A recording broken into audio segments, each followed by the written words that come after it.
começar com oração?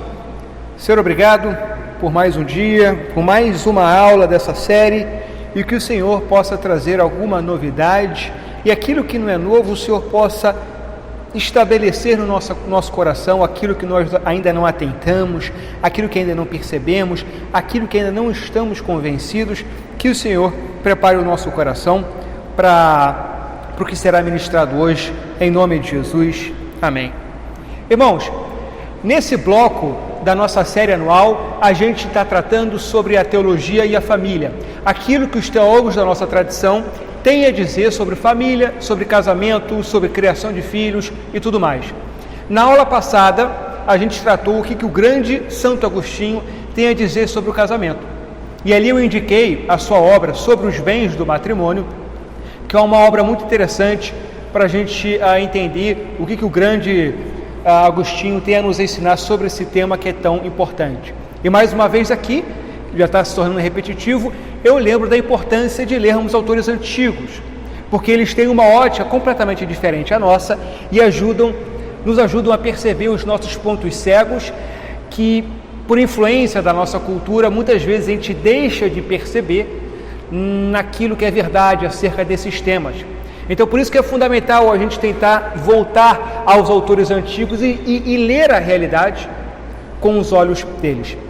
Hoje, a gente vai estudar o que João Crisóstomo, um grande bispo do século V, tem a dizer sobre a vida familiar. Crisóstomo foi um dos grandes pais da igreja do século V, que era conhecido como o Boca de Ouro, por causa da sua conhecida habilidade retórica, por causa dos seus brilhantes sermões. João Crisóstomo também tratou exaustivamente sobre sexualidade, virgindade, castidade, casamento, família e criação de filhos, e os seus sermões constituem fonte de grande riqueza para a gente aprender a lidar sobre essas questões. A família sempre foi considerada o local fundamental da transmissão de valores humanos, valores sociais, morais e religiosos, e isso também se aplica muito claramente ao período patrístico, ao período dos pais da igreja. A gente viu isso em Agostinho, a gente vai ver hoje em Crisóstomo, e a gente vai ver, aí a gente vê em diversos pais da igreja desse período. João Crisóstomo era um famoso pregador do Oriente, e é um exemplo de bispo que exerceu uma importante influência na formação, na instrução teológica cristã acerca da família. Na igreja ocidental, o bispo mais famoso que lidou sobre esse assunto foi Agostinho, como a gente viu na aula passada, e Crisóstomo estava em outro contexto, na igreja oriental, e lidou com ameaças semelhantes às que Agostinho lidou no seu contexto, numa época muito próxima. Agostinho também era do mesmo século. Se por um lado havia a ameaça gnóstica que desprezava o valor da matéria e, por conseguinte, o valor do casamento, da sexualidade, dos filhos, por outro lado, havia uma ênfase da cultura ao redor de enfatizar demasiadamente a sexualidade. Então havia dois extremos com os quais se confrontaram tanto Agostinho quanto Crisóstomo, um de desmerecer o valor da sexualidade e outro de exaltar demasiadamente a sexualidade ao ponto de um ídolo ou coisa do tipo.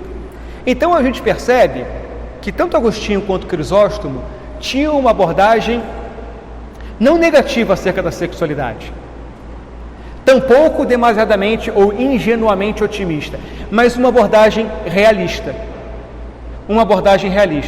Se por um lado eles valorizavam a sexualidade e o casamento, por outro lado, eles não deixavam de reconhecer que, tal como qualquer outra instituição na qual seres humanos pecadores se envolvem, o casamento e a sexualidade também têm as suas dificuldades específicas. E isso é importante que, se por um lado, na nossa cultura atual, há um demasiado valor à sexualidade, muitas vezes há uma tendência de certos grupos religiosos de negar esse valor e ir por o extremo oposto. Há outra tendência também de valorizar o casamento acima de tudo mais, como se o casamento fosse um instrumento de salvação. Quantos não conhecem pessoas que depositam esperanças quase que salvíficas no casamento, como se toda a vida dela dependesse de encontrar um cônjuge, se casar e aí ela seria feliz. Isso é uma perspectiva ingênua. Por mais que o casamento seja uma realidade excepcional, porque criada por Deus, o casamento também traz as suas dificuldades típicas, dificuldades que a vida de solteiro não tem.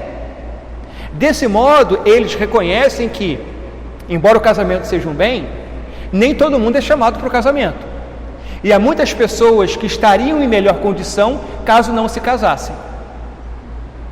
Porque isso é importante, porque a gente absorve essa exaltação do casamento na nossa cultura evangélica, muito como reação à cultura secular que tenta denegrir o casamento, e isso é importante, a valorização do casamento, mas a gente tem que tomar cuidado com o outro extremo. E não ignorarmos que há pessoas na nossa comunidade que talvez não foram chamadas ao casamento. E muitas vezes, por causa, até na melhor das intenções, nós colocamos fardos tão pesados sobre essas pessoas que elas, por pressão social, por pressão da igreja, acabam se envolvendo num relacionamento no qual elas não deveriam se envolver. E por isso, Crisóstomo, Agostinho, embora valorizassem o casamento, não deixavam de valorizar também o papel da virgindade e do celibato. O ponto de partida fundamental de Crisóstomo era que o casamento é bom. Como instituição criada por Deus, o casamento é bom. Algo aprovado por Deus.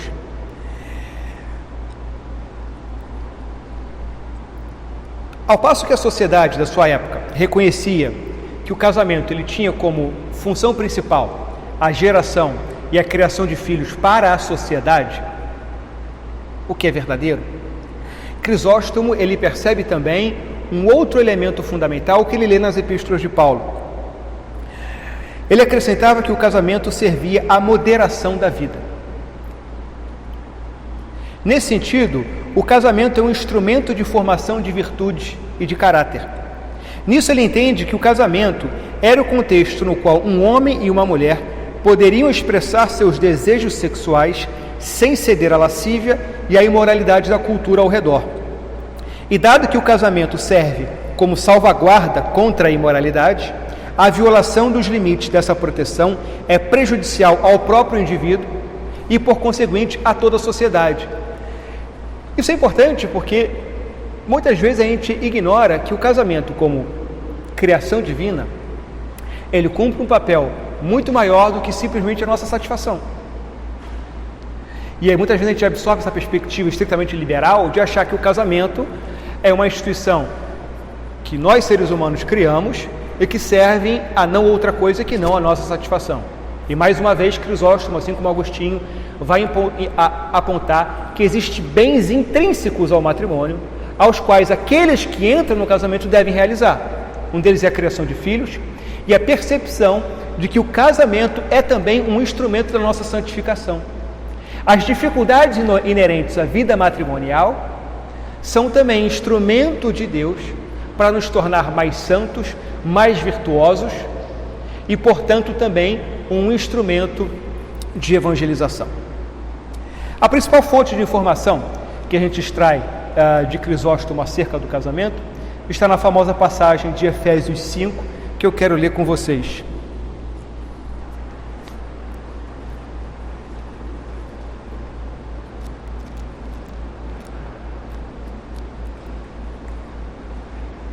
Efésios 5, 21 a 33, 22 a 33.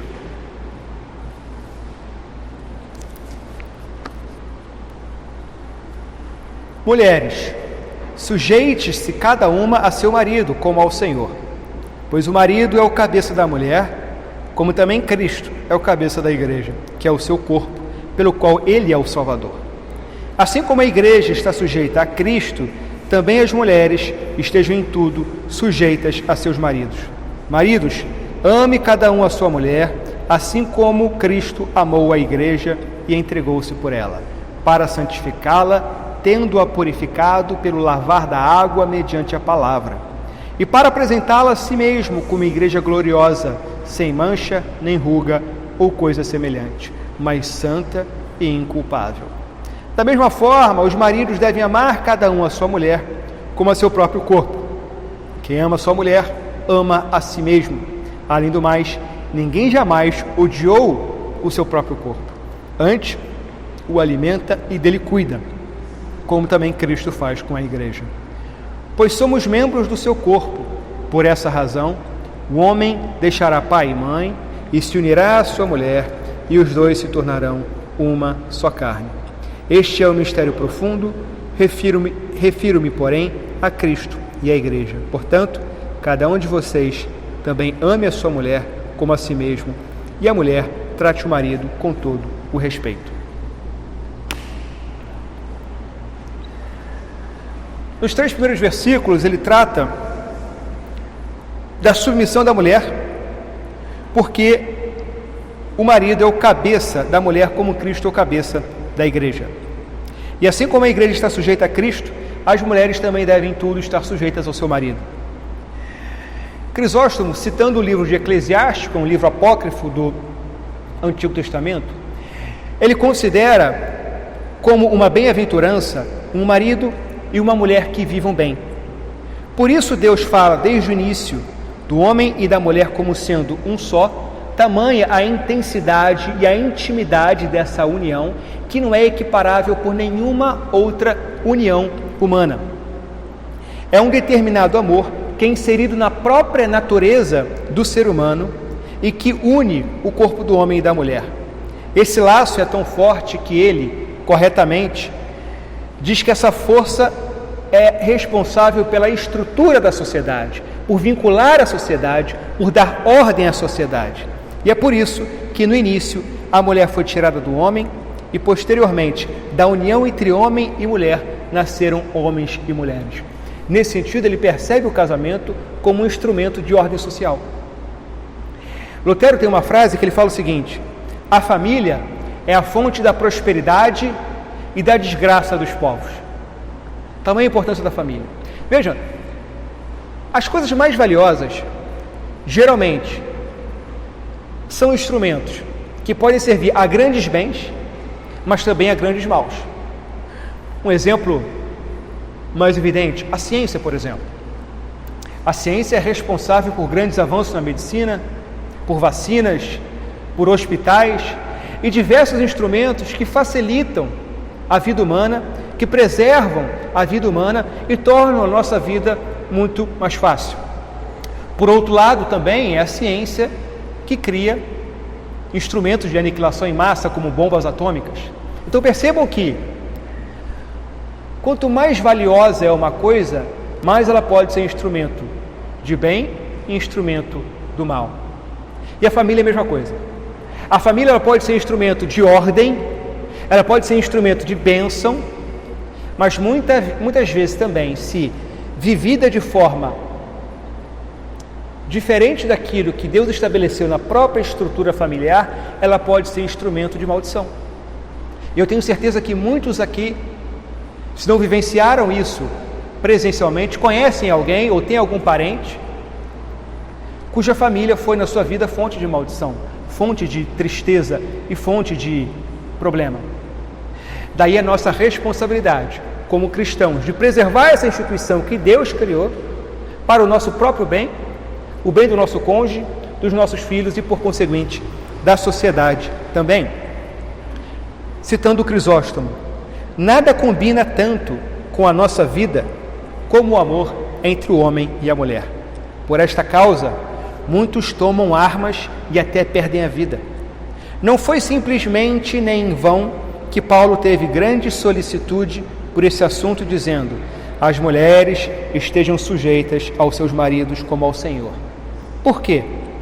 Porque se vivem em concórdia e educam bem os filhos, mantêm em ordem os seus servos, os vizinhos, os amigos e os parentes aspiram a este bom odor. Do contrário, tudo se revoluciona e confunde. Uma família estruturada, uma família bem organizada, é algo que atrai a atenção dos nossos vizinhos, dos nossos parentes, e cumpre a missão que o próprio Cristo nos dá de sermos sal na terra. Qual é a função do sal? É preservar a terra. E a família, quando bem vivida, quando assumimos as responsabilidades que homem e mulher têm no lar, a família, ela se torna também um instrumento de preservação social. Agostinho, Crisóstomo, Lutero e toda a nossa tradição teológica é muito perspicaz ao perceber que o casamento e a família são instituições divinas, sem a preservação dos quais nenhuma sociedade subsiste.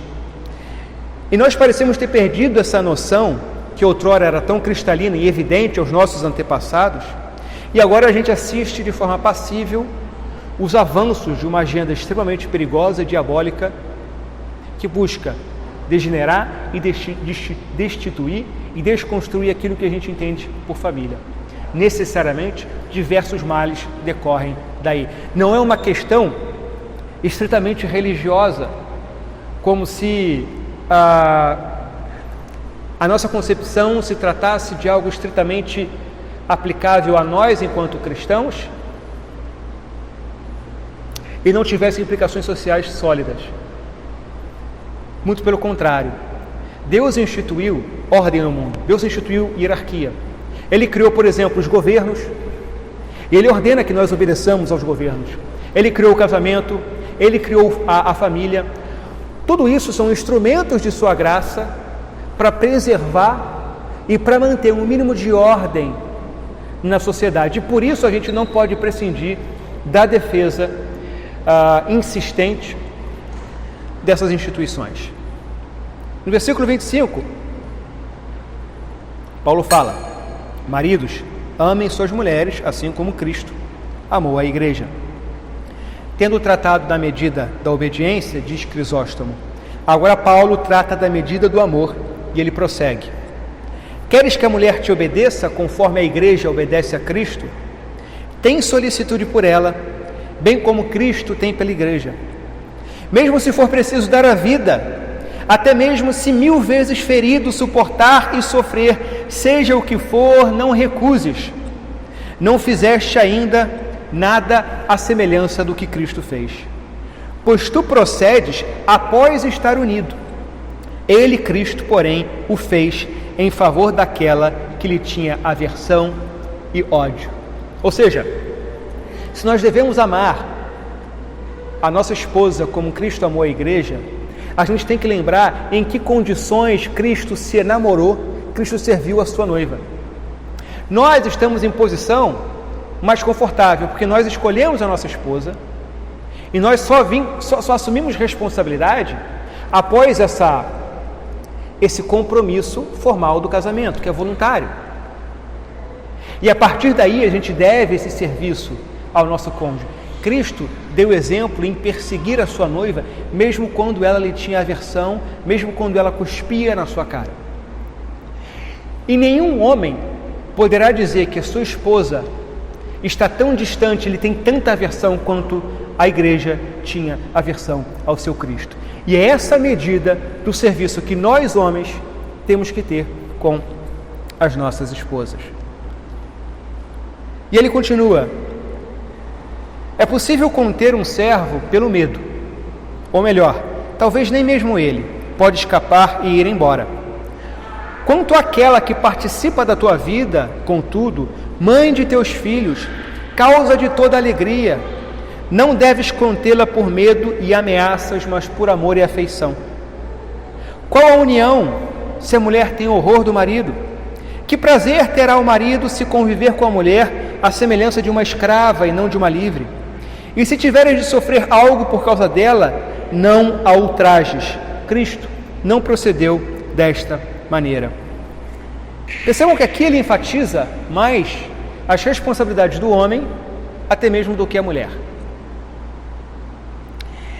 E é interessante essa passagem, porque a gente absorve muitas vezes um preconceito de que toda a nossa tradição cristã, nossa tradição teológica, seria de alguma maneira especialmente abusiva às mulheres, trataria as mulheres como objetos, como seres inferiores. Mas quando a gente para e lê atentamente esses autores, a gente vê que, muito pelo contrário, Agostinho, Crisóstomo, o próprio Cristo, colocavam a mulher num patamar de exaltação que não se encontra em nenhuma outra cultura, em nenhuma outra religião. Embora o cristianismo não seja uma religião igualitarista, que conceba a mulher e o homem como estritamente iguais em termos de direitos e responsabilidades, há uma hierarquia que a fé reconhece. No entanto, essa hierarquia não manifesta uma distinção de valores. Essa hierarquia do homem sobre a mulher não manifesta uma superioridade espiritual ou de valor do homem sobre a mulher. Ao contrário, por exemplo, do que a gente vai ver no Islã. No Corão, é expressamente permitido que o homem bata na sua mulher como instrumento de correção. E o Corão foi escrito numa época não muito distante da época que Agostinho e Crisóstomo estavam escrevendo aqui. Então a gente percebe que, mesmo nessa época, mesmo num contexto em que se diz profundamente patriarcal, abusivo ou demeritório, denigritório para a mulher, a fé cristã e os nossos representantes, os nossos teólogos, já estavam, sem ceder à tentação do igualitarismo, sem negar a distinção hierárquica que Deus imprimiu na ordem da criação, colocava a mulher num patamar de exaltação que não tem nenhum precedente na história religiosa ou cultural do nosso mundo. E continua: entregou-se a si mesmo por ela para santificá-la. E aí ele comenta: por conseguinte, ela era impura, tinha máculas, era disforme, de condição obscura. Seja qual for a mulher que tomares, não receberás essa esposa assim como Cristo recebeu a igreja. Nem é tão diferente de ti quanto a igreja é de Cristo. No entanto, ele não a abominou, nem a odiou por causa da imensa feiura. Queres ouvir qual era a feiura da igreja? Ouve o enunciado de Paulo: outrora vocês eram trevas. Viste a sua escuridão, o que há de mais escuro do que as trevas? Viste a sua audácia? Tito 3,3 fala: vocês viviam em malícia e inveja. Viste a impureza? Desobedientes e insensatos. O que digo? Era estulta e maldizente. No entanto, tendo tantos defeitos, como se fosse bela, amada, admirada, ele entregou-se a si próprio em prol daquela que era disforme. Paulo dizia estupefato: dificilmente alguém dá a vida por um justo. E ainda, Cristo morreu por nós quando ainda éramos pecadores. E acolhendo essa esposa disforme, imunda, que lhe tinha aversão, ornou-a, lavou-a, e nem isso recusou. E aqui a gente percebe então a intensidade desse sacrifício de Cristo, que serve como parâmetro também a nossa dedicação às nossas esposas.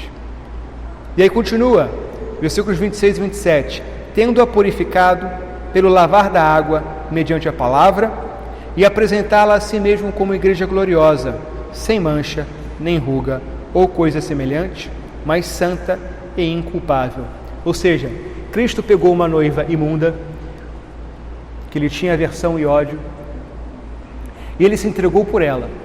E aqui a gente sempre enfatiza a responsabilidade do homem ter isso como exemplo. Mas isso tem uma finalidade. Cristo tomou para si essa esposa a fim de glorificá-la, a fim de orná-la, a fim de torná-la bela.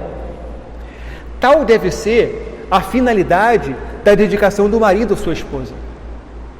É responsabilidade do marido servir sua esposa de tal maneira a fim de torná-la bela. E a beleza de que Paulo fala aqui, comenta Crisóstomo, não é preferencialmente a beleza externa, porque essa é passageira. E aí ele até recomenda aos maridos de não elogiarem, não louvarem, especialmente as suas esposas, pela beleza externa. Isso aqui é um bom conselho de relacionamento, porque a beleza externa não é fruto de nada que a gente possa fazer. É muito diferente quando você elogia a sua esposa por algo que ela faz com esmero, por causa da sua dedicação, da sua entrega, da forma que ela cuida dos filhos, da forma que ela cuida da casa. por causa dos seus méritos. E é nesse sentido, diz Crisóstomo, que Cristo orna a sua noiva, a sua igreja, e que nós devemos ornar a nossa esposa. Não necessariamente tornando-a bela externamente, mas, sobretudo, cuidando do ornamento da sua alma. Peçamos da mulher a benevolência, a moderação, a indulgência. Não busquemos a elegância corporal, nem a censuremos por aquilo que não está em seu poder. Ou seja, a beleza física não é algo que nós podemos controlar. Nem o homem, nem a mulher podemos fazer muito para nos tornarmos mais belos. Expurguemos as máculas internas, tiremos as rugas do íntimo, limpemos as manchas existentes na alma. É a beleza que Deus reclama. Nós devemos fazê-las belas diante de Deus e não diante dos nossos próprios olhos. E muitas vezes casais se casam perdidamente apaixonados, encantados pela beleza do seu cônjuge, e descobrem que aquela imagem idealizada que tinham do seu cônjuge não resiste à realidade. E é aí que entra a necessidade do verdadeiro amor, da manifestação do verdadeiro amor sacrificial. Porque essas coisas, a beleza, a paixão, elas tendem a arrefecer e a passar. E se o nosso relacionamento se pauta em coisas tão passageiras, os nossos relacionamentos também serão igualmente passageiros. Então, que a gente tenha como objetivo, isso vale para o homem e vale para a mulher, zelar pelo nosso cônjuge de modo a que ele se torne cada vez mais santo, cada vez mais belo interiormente. E essa uma das funções do casamento. Como o tempo está avançado, vamos seguindo para o final.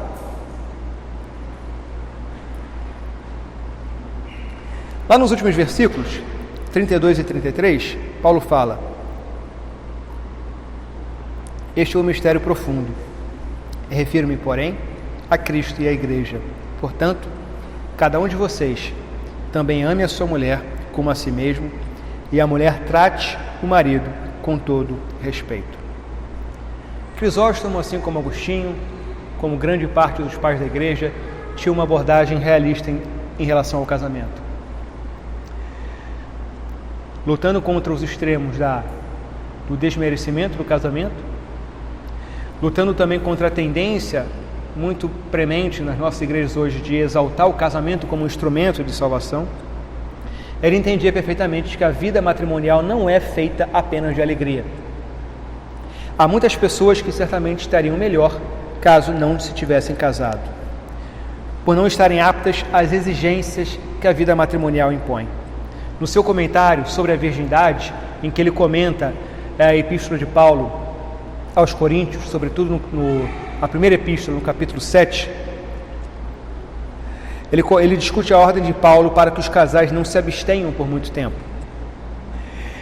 E visto que, como o próprio Paulo fala, que os casais não devem se abster por muito tempo para não cederem às tentações de Satanás, visto que o casamento é um instrumento contra a libertinagem, nem o homem nem a mulher estão no controle do seu próprio corpo, mas precisam submeter o seu corpo ao seu cônjuge, de modo que, como Paulo fala, o corpo da mulher não pertence a si mesmo, mas ao marido, e o corpo do marido não pertence a si mesmo, mas à mulher. E quando Paulo fala de ceder à tentação de Satanás, entre outras coisas, está falando de adultério. Ou seja, a abstenção prolongada pode facilitar e abrir caminho para uma relação adúltera. De modo que ele mesmo trata a sexualidade como débito conjugal, é um dever, porque preserva a santidade da relação. Na realidade, e aqui ele comenta, a esposa que se abstém, contrariando o desejo do marido, tem responsabilidade grande em caso de adultério. Aqui ele se refere especificamente à mulher, por quê? Porque isso acontece mais facilmente com as mulheres, de se negar ao seu homem, mas evidentemente se aplica aos dois. Quando um dos cônjuges, por motivo não justificado, se nega a cumprir o seu débito conjugal de entregar o seu corpo ao cônjuge, você também se torna copartícipe de uma eventual relação adúltera, porque você não está cumprindo com seus deveres e está abrindo caminho para que o seu cônjuge ceda a uma tentação e destrua o seu relacionamento. Tamanha a nossa responsabilidade, tamanha a responsabilidade que essa relação de unidade de carne impõe a cada um de nós, ao marido e à mulher. Isso aqui não serve para diminuir a responsabilidade daquele que se envolve numa relação adúltera, mas da percepção que, sendo o casamento um instrumento de preservação da santidade, negar-se o seu corpo a quem tem direito sobre o seu corpo, que é o seu cônjuge, pode abrir margem, como o próprio Paulo esclarece, para a tentação de Satanás. Crisóstomo resume toda a instrução de Paulo com as seguintes palavras: a esposa deve respeitar seu marido, mesmo quando ele não demonstra amor por ela. E um marido deve amar sua esposa, mesmo quando ela não demonstra respeito. No entanto, ela deve reverenciá-lo como cabeça e ele deve amá-la como seu corpo. É isso, então, o que significa casar-se em Cristo. O mistério do casamento é como o nascimento espiritual, que não é de sangue nem da vontade da carne. Busca as coisas que agradam a Deus e aquelas que agradam ao homem se seguirão. Portanto, é possível superar a todos em virtude ao nos tornarmos bons maridos e boas esposas. Alguma pergunta, pessoal? Temos mais 3 minutos ainda. Não? Então vamos orar para encerrar. Senhor, obrigado por mais uma aula dessa série, que o Senhor possa ter usado aquilo que foi exposto aqui como um instrumento de trazer esclarecimento para as nossas responsabilidades enquanto casados, das responsabilidades inerentes à vida matrimonial.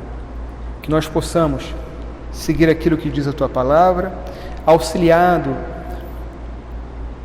por aqueles que nos antecederam, interpretaram, lidaram com esses textos, que o Senhor nos ajude também a termos noção da responsabilidade inerente nessa união, e que o Senhor nos abençoe, dando força para que a gente possa enfrentar cada dificuldade e que o nosso casamento seja um instrumento de santificação, de bênção para nós, para os nossos cônjuges, filhos e para toda a comunidade. Em nome de Jesus, amém.